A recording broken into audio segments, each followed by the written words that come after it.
हाँ जी दोस्तों, लॉ की पाठशाला में आप सभी का स्वागत है। सो फाइनली वो दिन आ गया है जब आपको एग्जामिनेशन के लिए आज निकलना है सीए फाउंडेशन लॉ की।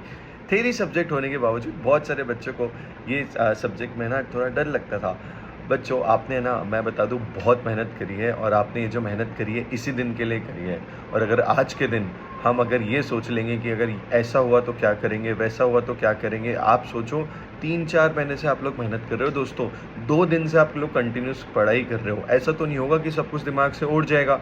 और बिल्कुल टेंशन मत लेना, इंस्टीट्यूट पूरे क्वेश्चन डिफिकल्ट नहीं पूछेगी और ना ही पूरे क्वेश्चन आसान पूछेगी। 1-2 क्वेश्चन थोड़े ट्रिकी डाल देगी।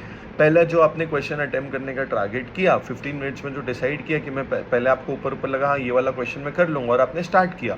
हो सकता है due to the examination pressure आपको वो पर्टिकुलर क्वेश्चन का आंसर उतने अच्छे से याद नहीं आ रहा हो। कोई टेंशन मत लेना, जैसे हो सकता है उसको ड्राफ्ट करके लिख लेना। सेकंड क्वेश्चन में बढ़ना, थर्ड क्वेश्चन में बढ़ना। आई कैन बेट बच्चों, जब आप 2-3 क्वेश्चन लिख दोगे आपका एक रिदम सेट हो जाएगा और आपका पेपर फिर 3 घंटे तक बहुत अच्छा जाएगा। मुझसे आपको एक ही प्रॉमिस करनी है कि सर मैं पेपर में है ना कोई भी पैनिक नहीं होने वाला हूँ। मैं अगर क्वेश्चन पेपर 15 मिनट्स का रीड करते टाइम मुझे ये लग रहा है कि सर ये तो डिफ़िकल्ट आ गया, अरे ऐसा वैसा, आपके लिए नहीं सबके लिए डिफ़िकल्ट आएगा। अगर पेपर बहुत डिफ़िकल्ट आ भी गया तो आपके लिए नहीं सबके लिए आएगा, और अगर आएगा भी तो उसकी समझ लेना, अरे इस बार तो चेकिंग है ना बहुत आसान होने वाली है। तो प्लीज़ एक मेक श्योर कि अगर पेपर आपको लगा कि थोड़ा ट्रिकी है तो पैनिक ही नहीं होना। हमने जो ये 3 महीने मेहनत करी है, हमने इसी दिन के लिए करी है कि अगर पेपर कैसा भी आ जाए सर, हम अपना बेस्ट देंगे ये 3 घंटे में। ऐसा ना हो कि ये 3 महीने की मेहनत, ये 3 घंटे में हम उसको आउटपुट ना ला पाए, उसको क्रिस्टलाइज नहीं कर पाए। ऐसा बिल्कुल ना हो, इसलिए मेक श्योर कि पेपर आपको लगे कि ट्रिकी है, कुछ भी है, तो ये भी मानना कि ये सबके लिए है। आपने अगर मेहनत करी है दोस्तों तो आप अच्छे से उस पेपर को लिखने वाले हो, मुझे पता है। ट्राई करना, आप स्पीड मेंटेन करो right from the beginning to the end. ऐसा ना हो कि स्टार्टिंग में बहुत ही थोड़ा स्लो स्लो आराम से लिख लिया सजा के और आखिरी में फिर अपना पेपर छूट रहा हो।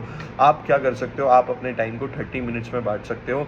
30 मिनट्स में आपके 30 मिनट्स में आपका टारगेट अचीव हो रहा है कि नहीं, 2-2 3-3 क्वेश्चंस का, वो आपको ध्यान रखना है। इसी के साथ ही साथ दोस्तों एक और चीज़ याद रखना कि पेपर में जितने अच्छे से आप पेपर को प्रेजेंट करके आओगे, कीवर्ड्स को अंडरलाइन करके आओगे, ठीक है, और हर नया आंसर नए पेज से लिख के आओगे, उतना अच्छा जो चेकर होता है उसके लिए आसान हो जाता है पेपर को चेक करना।